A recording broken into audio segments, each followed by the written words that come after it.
Welcome back to my garden. I'm sorry that it's been a while, but there hasn't really been much in the way of video stuff going on in the garden.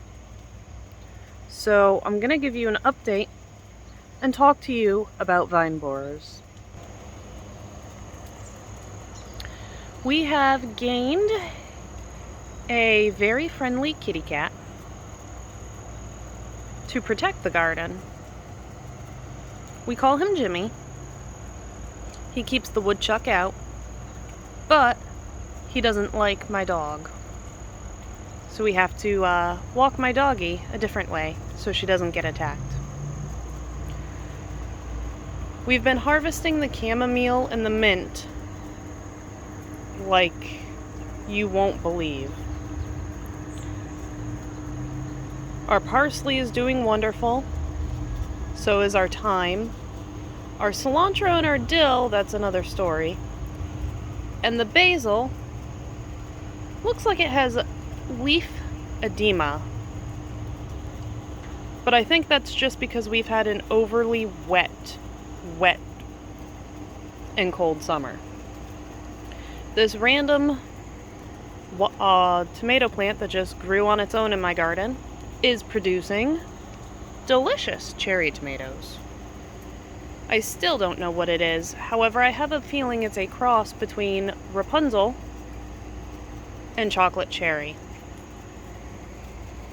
The purple bell pepper that I purchased from the store, again, isn't doing that well. But my scented geranium is growing out of the garden.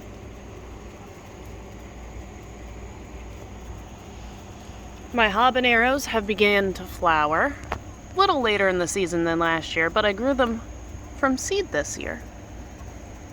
Hi, Jimmy. And just like last year, the Thai chili pepper is producing an abundance of chili peppers.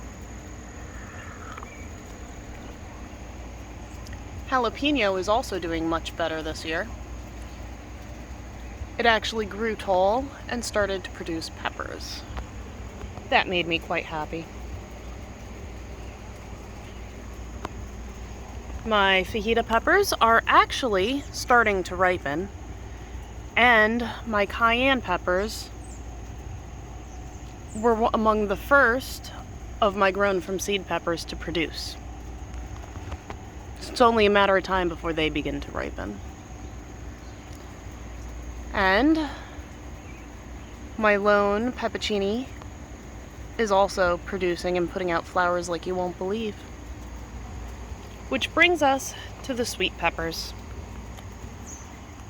I have one bell pepper that is producing much better than last year.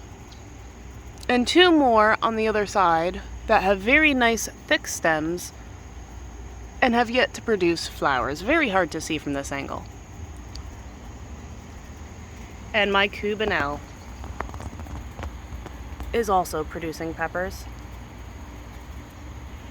very nicely. Now, Brandywine Red, because it's been a very cold and wet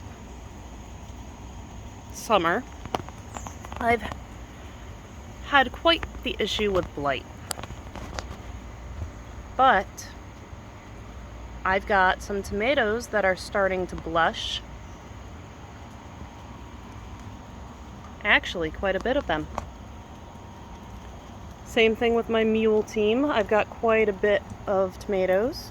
They're not starting to blush yet, but they are producing. And yes, my tomatoes have splits and they're kind of funky looking. When I harvest Brandywine Red, I'll show you what I mean. It's like two tomatoes, but they're connected on one side. Rapunzel is not producing as much as she did last year, and I guess that's from the lack of sun for the amount of rain that we've had. But she is producing. She just started later in the season. Same thing with chocolate cherry. However, I have been letting my kids pick at these because they are ripening up quite quickly. But that brings us to vine borers. Vine borers and Oriels have been my enemy this year.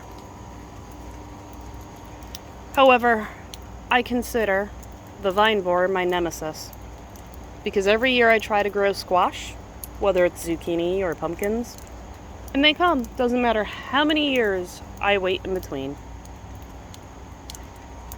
If anybody doesn't know, a few years ago in one of my earlier videos, I posted how you could save your plant if you find them soon enough.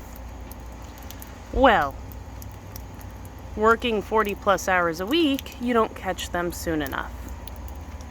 You catch them when they come out of your vine. And by then, it's too late. When your vines or your squash plants split and you have this brown, nasty looking stuff coming out, that means you have vine borers. Now typically, to catch them early enough, you have to find it along the dirt level, not up above. It is a black and red bug that lays eggs in the soil, and those eggs hatch and they go inside the vine, and they eat the inside of your vine as a nasty looking grub until they get big and big and big. Then they emerge and they start the life cycle all over again.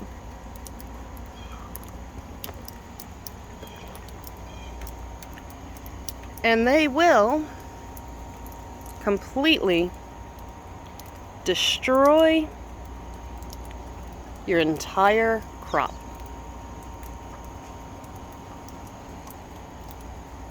This was my last remaining vine.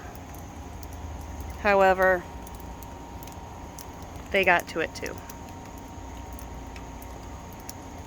Now, the Oriels like to sit on my sunflowers and eat the seeds and leave the shells on the back of the sunflowers.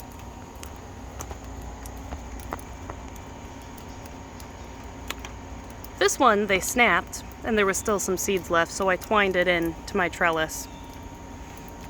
Figured I'd let them finish it, which they did. See, it was this one. However, they've done this to every single sunflower except for this one. But that's better than not having sunflowers this year.